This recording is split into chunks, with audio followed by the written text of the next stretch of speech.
खगेन मिश्रा ललित संस्थान के इस यूट्यूब चैनल में आपका स्वागत व अभिनंदन करता हूँ। आज भारतीय इतिहास का हम एक महत्वपूर्ण टॉपिक बौद्ध धर्म का अध्ययन करेंगे। तो साथियों, बौद्ध धर्म या जैन धर्म, इन दोनों की पृष्ठभूमि को समझने का प्रयास करते हैं। इन दोनों की पृष्ठभूमि लगभग एक जैसी है। एक तरफ 6वीं शताब्दी ईसा पूर्व में मगध साम्राज्य का उद्भव हो रहा था, तो दूसरी ओर धार्मिक आंदोलन की भी पृष्ठभूमि तैयार हुई, क्योंकि उत्तर वैदिक काल में जो ब्राह्मण थे उनके द्वारा जो वैदिक धर्म था उस पर आधिपत्य कर लिया गया। तो अन्य जो जातियां थी, चाहे वो वैश्य है, चाहे शूद्र है, चाहे क्षत्रिय है, वो धर्म से अलग हुई। तो ऐसी स्थिति में धार्मिक आंदोलनों का उद्भव हुआ।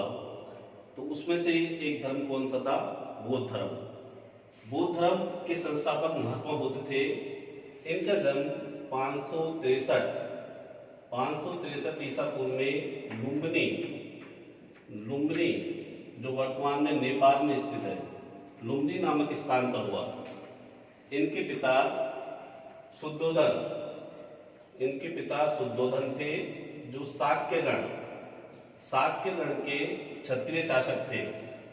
अर्थात इनका जो जन्म हुआ वो क्षत्रिय कुल में हुआ।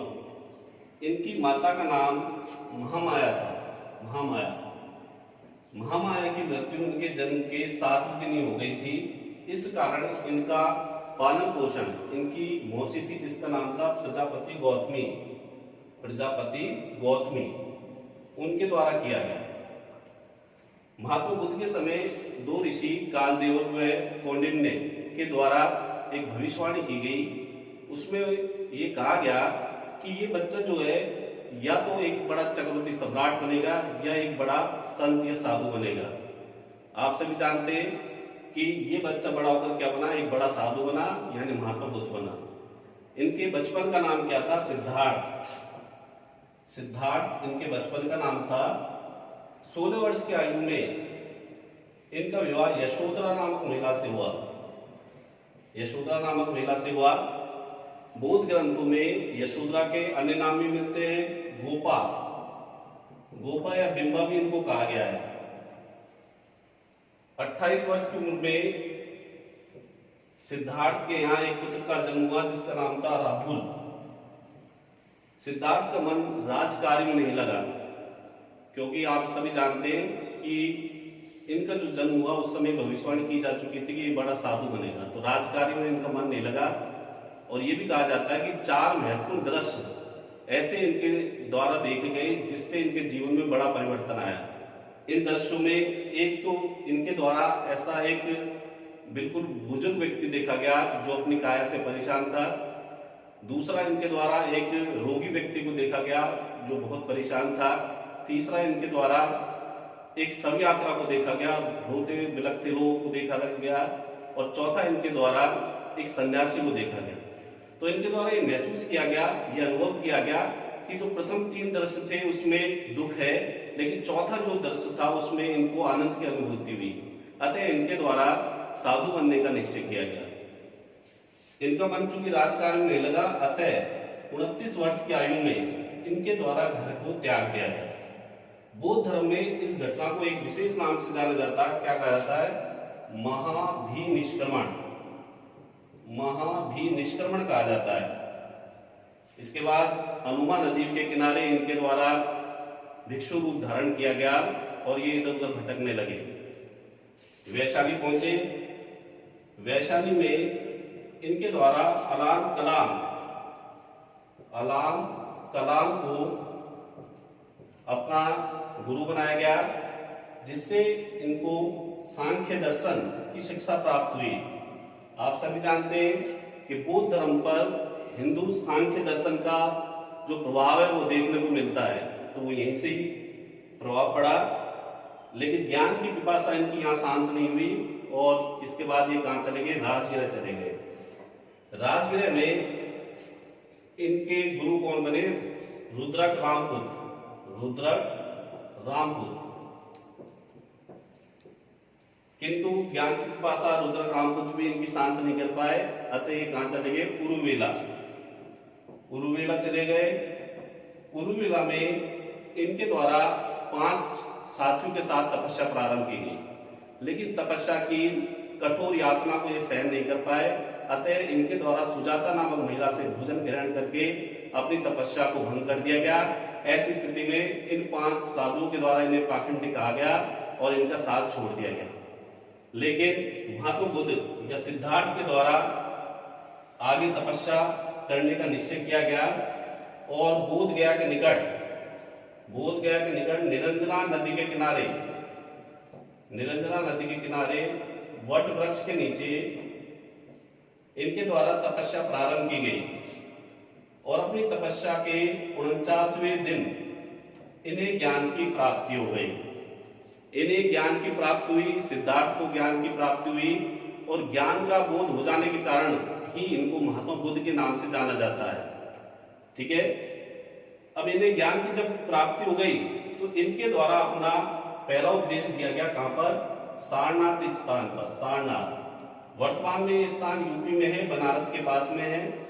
सारनाथ में इनके द्वारा अपना पहला उपदेश दिया गया, जिसमें इनके द्वारा चत्वारे आर्य सत्तानी यानी 4 आर्य सत्य प्रदान किए गए।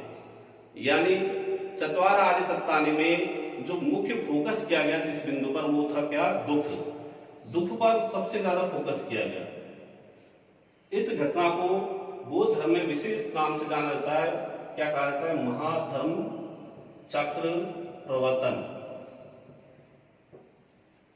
महाधर्म चक्र प्रवर्तन के नाम से इस घटना को जाना जाता है। महात्मा बुद्ध के द्वारा पाली भाषा में अपने उपदेश दिए गए और समस्त जीवन महात्मा बुद्ध के द्वारा अपने इसी प्रकार के उपदेशों का प्रचार प्रसार किया गया। इनके द्वारा सबसे ज्यादा जो उपदेश दिए गए वो किस स्थान पे दिए गए? श्रावस्ती। कौशल की राजधानी थी श्रावस्ती, वहां इनके द्वारा सबसे ज्यादा उपदेश दिए गए। अंत में 80 वर्ष की उम्र में अर्थात 483 ईसा पूर्व में कुशीनगर नामक स्थान पर चुंद नामक अनुयायी के घर इनकी मृत्यु हो गई। इनके द्वारा अपना जो अंतिम उपदेश है वो किसको दिया गया? सुभक्ष नामक अपने अनुयायी को दिया गया। वहां इनके द्वारा ये कहा गया कि सभी जो संस्कार हैं वो वह धर्मायन नष्ट होने वाले हैं, अतः प्रमाद से रहित होकर सभी अपना कल्याण करें। ये इनका अंतिम उपदेश था। अब देखिए साथियों, ये तो थे महात्मा बुद्ध और उनका जीवन चरित्र। अब बात यह आती है कि महात्मा बुद्ध के द्वारा बौद्ध धर्म के रूप में ऐसी कौन सी महत्वपूर्ण बातों को रखा गया जिससे ये एक धर्म के रूप में हमारे सामने नजर आता है।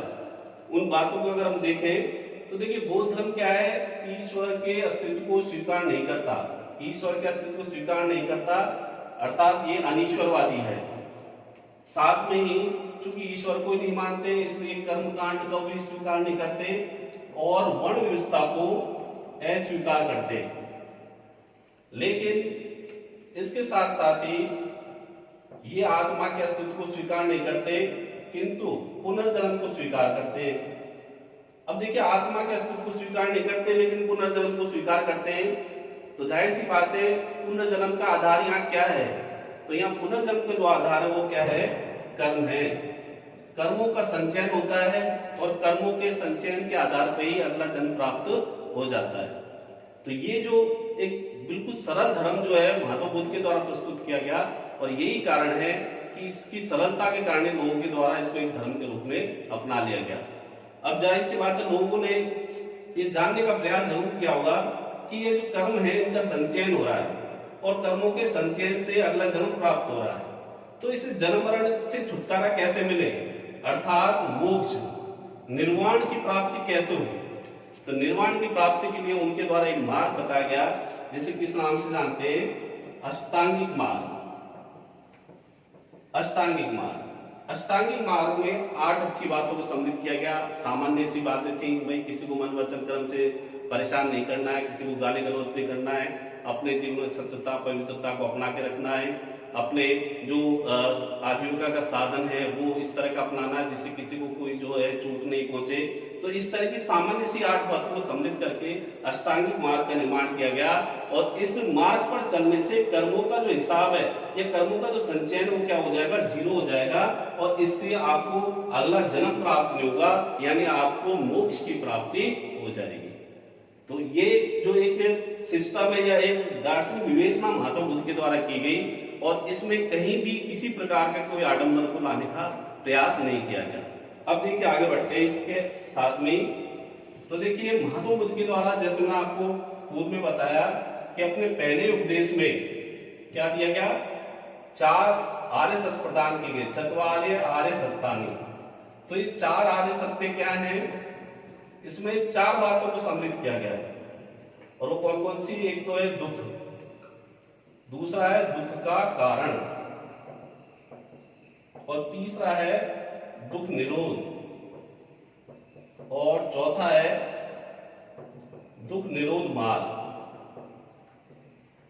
तो देखिए साथियों, दुख के बारे में आप भी भली भांति जानते हैं कि ऐसा कोई शायद इस संसार में नहीं है जिसके द्वारा दुखों का भोग नहीं किया जाए। जो इस पृथ्वी पर जन्म लेता है वो अवश्य ही दुखों का भोग करता है। दुख का कारण क्या है, तो बौद्ध धर्म ये मान के चलता है कि दुख का कारण है इच्छा या तृष्णा या अविद्या। अविद्या का मतलब है अज्ञानता। कहीं ना कहीं अज्ञानतावश हम क्या करते हैं, इच्छा करते हैं, और जब हमारी इच्छा पूर्ण नहीं होती है तो हमें क्या होता है, दुख होता है। तो दुख का कारण किसे माना गया है, अज्ञानता, अविद्या, इच्छा या तृष्णा को माना गया। फिर है दुख निरोध। दुख निरोध का मतलब है दुखों का अंत किया जा सकता है। ये दुख ऐसी कोई चीज नहीं है जिसका अंत नहीं किया जा सकता है। तो बौद्ध धर्म ये मान के चलता है कि दुखों का अंत किया जा सकता है। और चौथा है दुख निरोध मार्ग। तो दुख निरोध मार्ग कौन सा है, वही जिसके बारे में चर्चा की थी, अष्टांगिक मार्ग। तो अष्टांगिक मार्ग पे चल के आप दुखों का अंत किया जा सकता है। अब देखिए साथियों, यहाँ पर एक बात और समझने की, वो ये है, दुख जो है एक सामान्य शब्द नहीं है यहाँ, क्योंकि दुखों का यहाँ बड़ा सेंस है। बड़ा सेंस का मतलब है कि अपने जब भी हम जन्म लेते हैं तो हम दुखों का भोग करते हैं। तो बार बार में हम दुखों का भोग ना करें, इसके लिए हमको क्या करना है, अष्टांगिक मार्ग पे चलना है, जिससे हमको मोक्ष की प्राप्ति हो सके। ठीक है।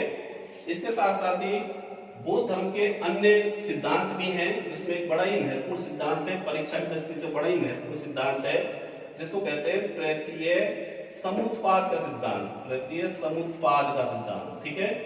साथ में इसमें चूंकि 12 बातों को सम्मिलित किया गया है, इसलिए इसको कहते हैं द्वादश निदान। साथ में चूंकि ये वैज्ञानिक दृष्टिकोण का सिद्धांत है, इसलिए इसको क्या कहते हैं, कार्य कारण का सिद्धांत। तो कार्य कारण का सिद्धांत, प्रत्यय समुत्पाद का सिद्धांत या द्वादश का निदान, ये सब एक ही सिद्धांत है। और उसमें क्या बताया गया है कि प्रत्येक घटना के पीछे उसका कारण अवश्य होता है। भाई कोई भी घटना घटित हो रही है तो उसके पीछे उसका कारण अवश्य होता है, और वैज्ञानिक दृष्टिकोण भी यही है।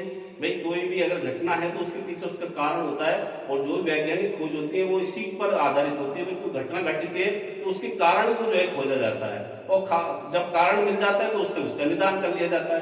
तो ये इसलिए जो है वैज्ञानिक कारण है। तो कार्य कारण का सिद्धांत भी कहलाता है प्रत्यय समुत्पाद का सिद्धांत। तो इस सिद्धांत के अनुसार प्रत्येक घटना के पीछे उसका कारण अवश्य होता है। अगर हमको उस घटना की पुनरावृत्ति को रोकना है तो उस कारण को समाप्त कर देना चाहिए। ठीक है। तो ये प्रत्यय समुत्पाद का सिद्धांत है। इसके अलावा बौद्ध धर्म के त्रिरत्न हैं।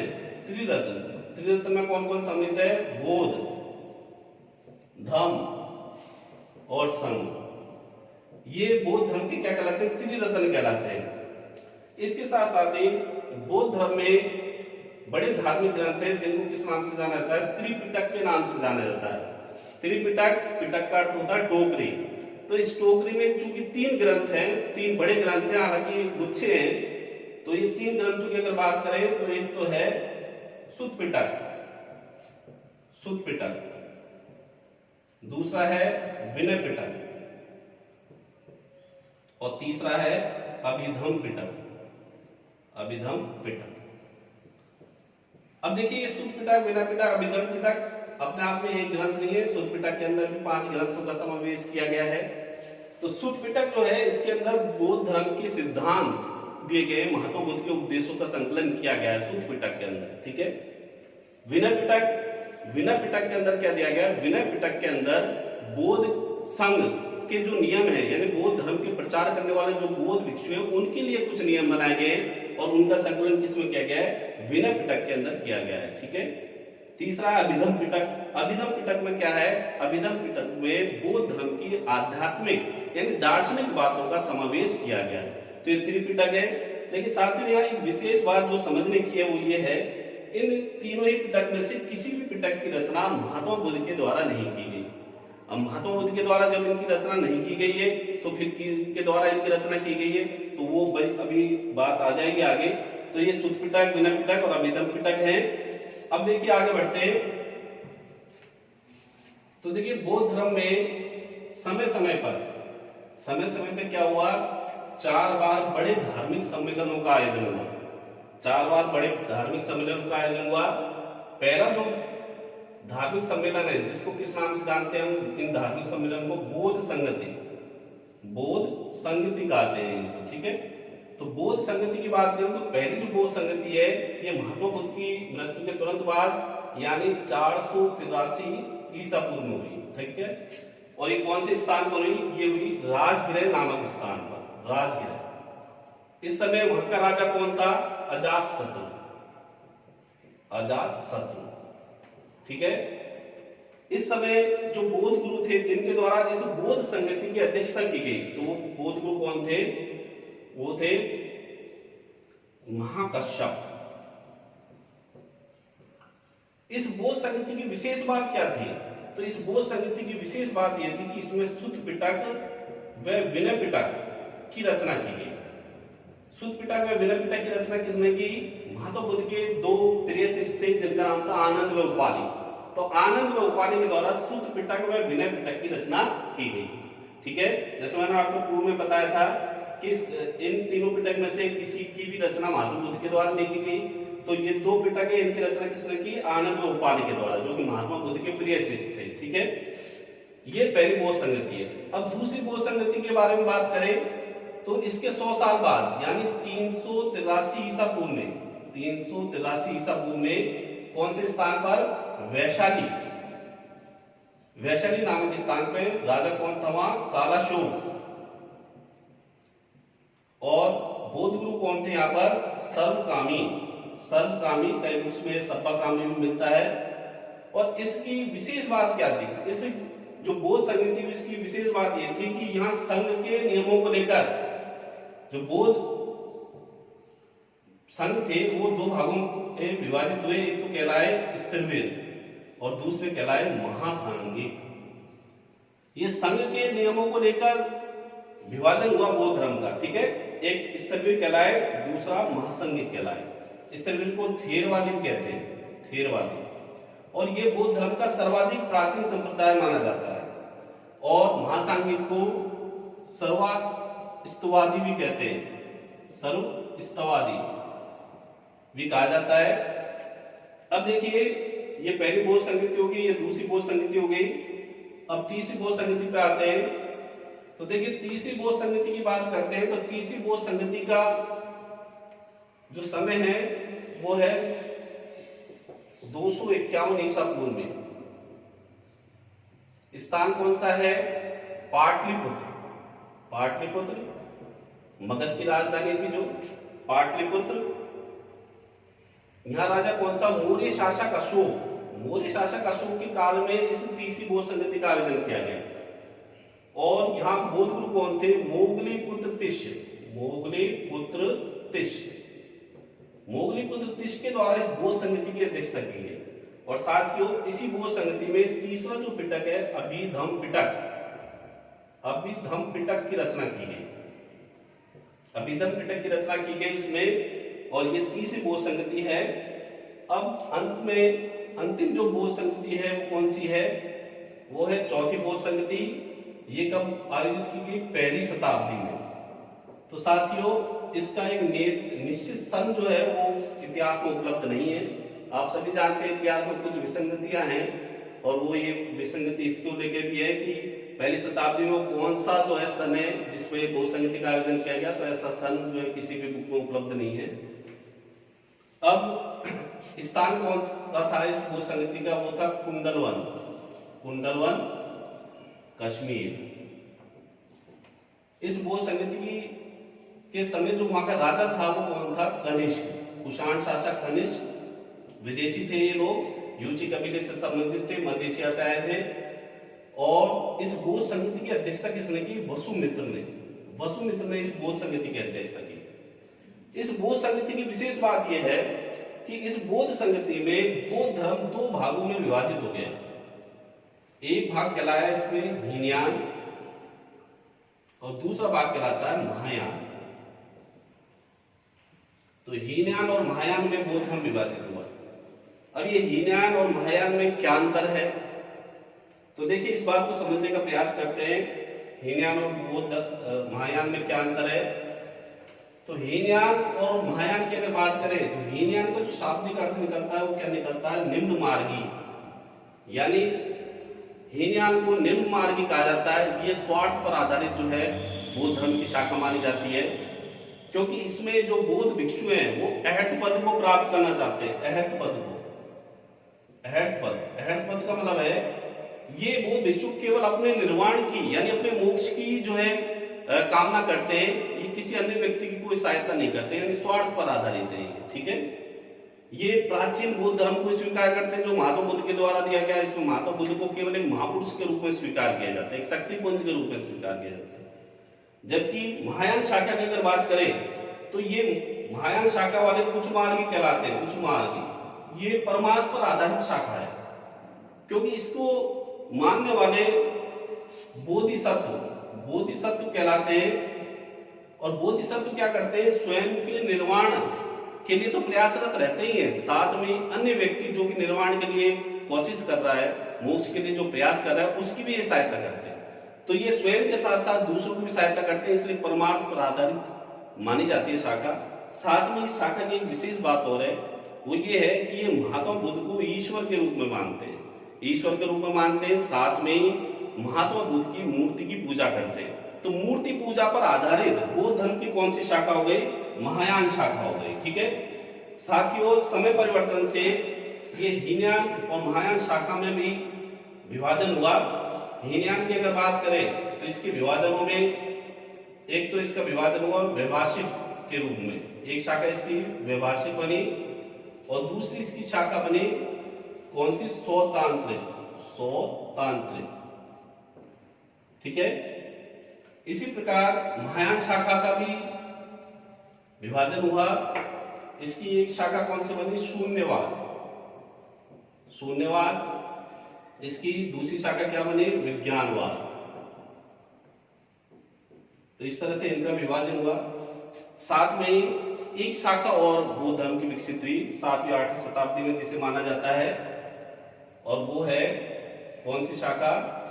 व्रजयान शाखा। और साथियों ये व्रजयान शाखा जो थी ये बौद्ध धर्म की तंत्र विद्या पर आधारित, जादू टोने टोटकों पर आधारित, आडंबरों पर आधारित जो है क्या थी? शाखा थी। और ये कहा जाता है कि बौद्ध धर्म के विनाश में बहुत सारे घटक जो है कार्य कर रहे थे। उसमें एक घटक ये भी था कि व्रजयान शाखा ने कहीं ना कहीं जो है बौद्ध धर्म का जो एक सरल रूप था उसको क्या बना दिया? जटिल बना दिया, उसमें आडंबर ला दिए। तो कहीं ना कहीं जो है व्रजयान शाखा ने बौद्ध धर्म के पतन का मार्ग जो है बढ़ाया, पतन की ओर इसको अग्रसर किया। ठीक है, इसके आगे बढ़ते हैं। कुछ छोटी छोटी बातें हैं। एक तो कनिष्क के द्वारा बौद्ध धर्म की महायान शाखा का प्रचार किया गया। इसके अलावा बौद्ध धर्म से संबंधित स्तूप और चैत्य, दो वर्ड और हैं, शब्द हैं, इन्हें ध्यान से समझने की आवश्यकता है। स्तूप क्या है? बौद्ध धर्म में जो भी महापुरुष हैं उनकी किसी प्रकार की कोई चीज है, कोई अस्थि अवशेष है, कोई कपड़ा है, कुछ भी जो है उनसे रिलेटेड कोई वस्तु है, उसको रखकर एक ढेर बना दिया जाता है और ये ढेर ही क्या कहलाता है? स्तूप कहलाता है। ठीक है, स्तूपों का निर्माण बौद्ध धर्म में किया गया है बहुत स्थानों पर। और अगर बात करें तो जावा कहाँ है? इंडोनेशिया। जावा इंडोनेशिया में सबसे बड़ा बौद्ध स्तूप है कहाँ पे? बोरोबुदुर में सबसे बड़ा जो स्तूप है इंडोनेशिया में है। इसके अलावा अगर चैत्य की बात करें तो चैत्य क्या होते हैं? इस स्तूप के साथ में अगर पूजा अर्चना के लिए एक दो भवन और बना दिए जाएं तो वो स्थान क्या कहलाता है, चैत्य कहलाता है। ठीक है, तो हमको दो शब्द जरूर पकड़ने हैं यहाँ से, स्तूप और चैत्य। ये किस धर्म से रिलेटेड है, बौद्ध धर्म से रिलेटेड है। इसके साथ ही और भी छोटी छोटी कई बातें हैं, जैसे महात्मा बुद्ध को जो ज्ञान की प्राप्ति हुई, वो ये नहीं कि एक ही जन्म में प्राप्त होगी, महात्मा बुद्ध के द्वारा भी कई जन्म लिए गए, और जब कई जन्म लिए गए तो उन जन्मों की रोचक कथाएं जो है क्या कहलाती है, जातक कथाएं कहलाती है। जातक कथाएं कहलाती है। साथ में एक और महत्वपूर्ण बात यहाँ पर जो है की जानी चाहिए, वो ये है, अक्सर ये क्वेश्चन एग्जाम में पूछा जाता है कि अपने प्राचीन भारतीय इतिहास में किस धर्म की सर्वाधिक प्राचीन मूर्तियां उपलब्ध है।